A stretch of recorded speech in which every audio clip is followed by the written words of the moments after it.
Saat itu manusia membiarkan kera berkeliaran di dalam rumah, melihat aktivitas dan berbaur sehingga lama-kelamaan kera bisa melakukan apa yang manusia lakukan seperti belanja, memasak, membersihkan rumah, dan sebagainya. Dari sinilah mulai pada arah perbudakan, di mana manusia memanfaatkan kera sebagai pembantu manusia tanpa ada imbalan.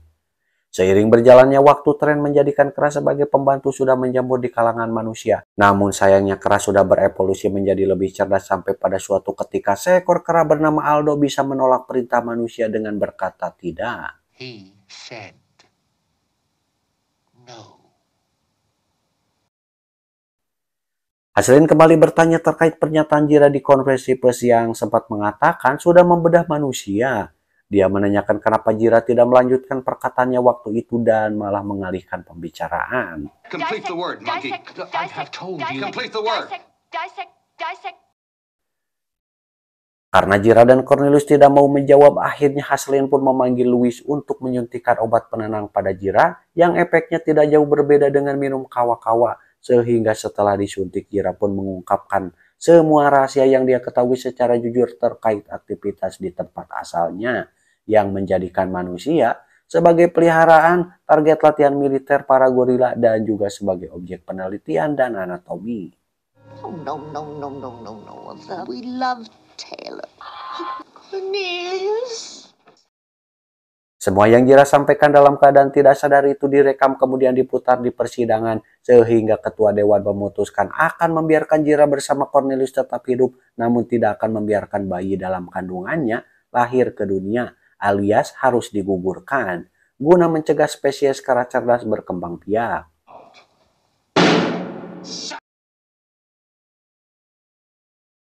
Cornelius pun sangat marah terhadap perlakuan manusia yang telah memaksa istrinya untuk berkata jujur, di mana hati kecilnya merasa jika manusia tidak akan membiarkan mereka hidup setelah mengetahui semua yang telah kera lakukan kepada manusia di masa depan.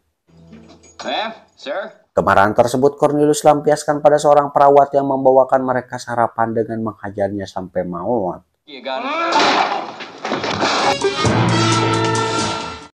Untuk melindungi istri dan bayinya yang diperkirakan akan borojol seminggu lagi, Cornelius pun segera mengajak Jira meninggalkan tempat tersebut. Sementara Louis meminta Brenton untuk menemuinya guna membantu membujuk Haslin agar membatalkan keputusannya untuk membunuh bayi dalam kandungan Jira. Karena Louis yakin jika Dr. Haslin juga menginginkan kematian Jira dan juga Cornelius.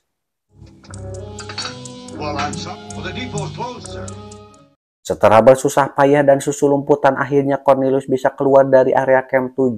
Namun sayang karena saat itu Jira mulai merasakan kontraksi. Hal ini pun membuat Cornelius meninggalkan istrinya di kebun cengek, sedangkan dia akan mencari Louis dan Brenton untuk meminta pertolongan.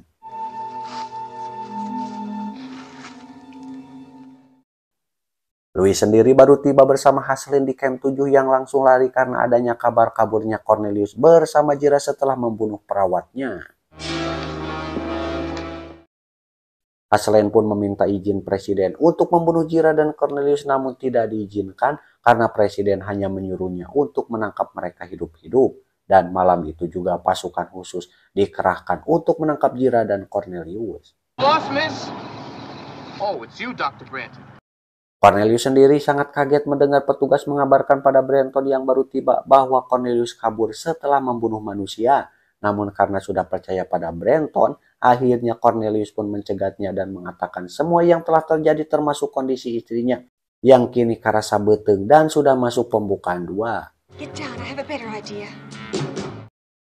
Dari sini si Brenton berinisiatif membawa mereka ke tempat sirkus milik temannya yang bernama Armando. Dan dia juga meminta Louis datang untuk membantunya, di mana Cornelius langsung menjelaskan jika dia tidak berniat membunuh. Louis. Disaksikan simpanse primitif yang juga baru melahirkan, akhirnya Jira melahirkan anak pertamanya yang diberi nama Milo untuk mengenang jasa sahabatnya yang tewas, yaitu Dr. Milo. Milo.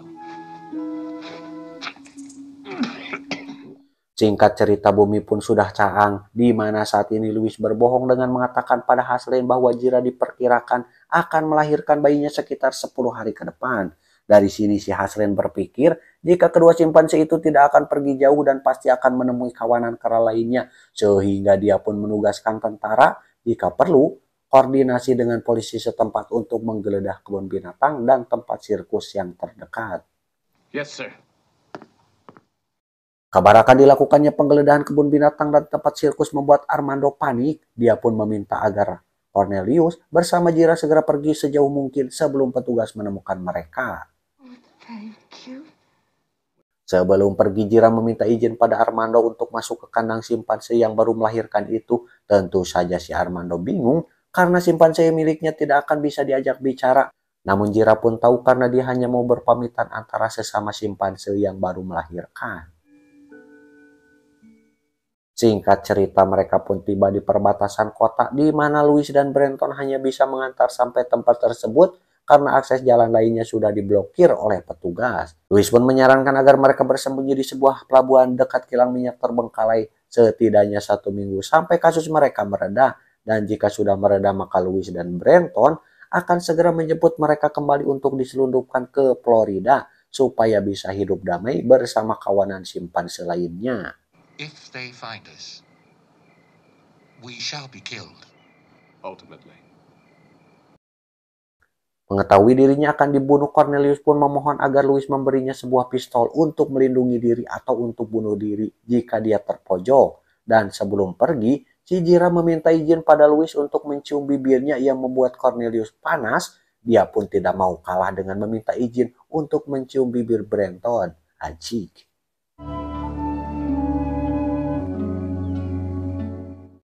Sementara para petugas yang memeriksa tempat sirkus Armando, mereka tidak menemukan adanya Cornelius dan juga Jira.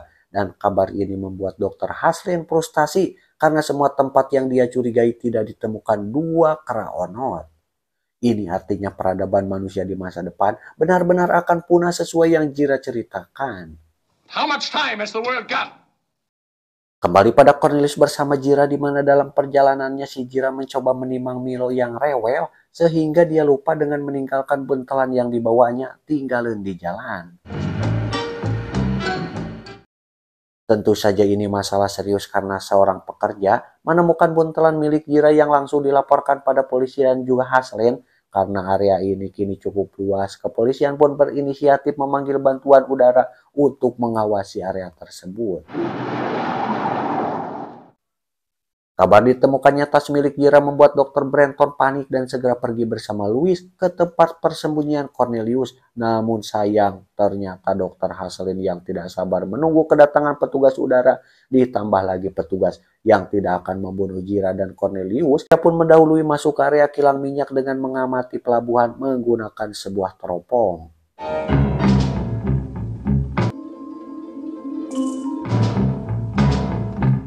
Cornelius sendiri pergi meninggalkan Jira dan Milo guna mencari tempat yang lebih bersih untuk mereka tinggali. Di saat bersamaan, Dr. Haslin sudah tiba di dekat tempat di mana Jira berada.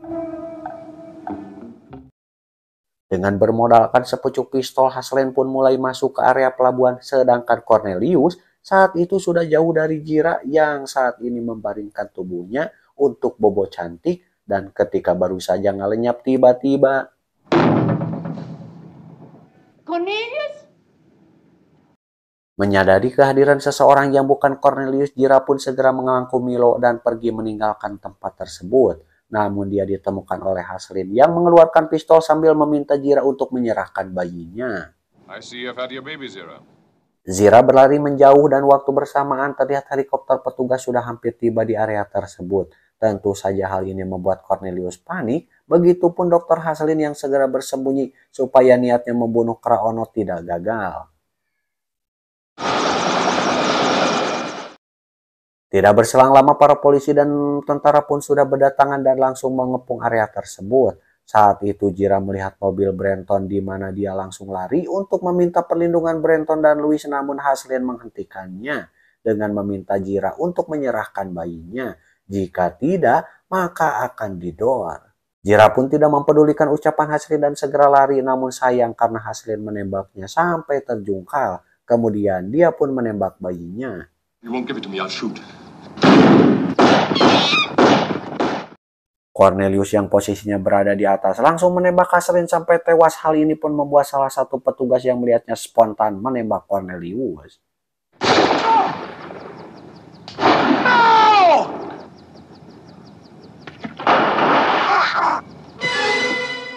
Para petugas segera maju, di mana saat itu Jira yang masih memiliki sedikit nyawa mencoba berdiri dan melemparkan bayinya ke laut. Dan setelah itu dia berusaha memeluk mayat suaminya sampai nyawanya pun hilang.